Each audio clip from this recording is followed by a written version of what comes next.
नवाज शरीफ के ज़ाती मौलिक डॉक्टर अदनान का कहना है कि लंदन या अमेरिका में इलाज के हवाले से गौर जारी है। बहुत सारी बातें हैं जिन्हें वो मंजर आम पर नहीं लाना चाहते। मियां साहब का इलाज और देखभाल जारी है। लंदन में मीडिया से गुफ्तगू करते हुए उन्होंने मजीद क्या कहा, ये देखते हैं। जो भी उनकी ज़रूरियात हैं और from here will take up as and when required he go to the hospital.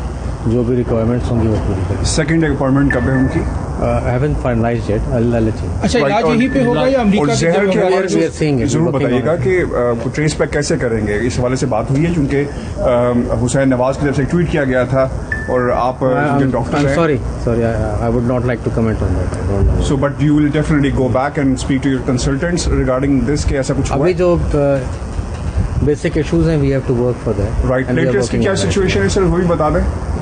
Count कितना बहुत सी है? चीज़ें are private confidential. But this is something great we're talking about. 35,000 for the one and he traveled all the way from Pakistan. जो consultants हैं वो देख रहे हैं, they are working on it. Right. और this is an ongoing treatment. I mean, तो ये बेहतर हो रही है पहले से? आज तो पहला विजिट था, आप काइंडली देखें।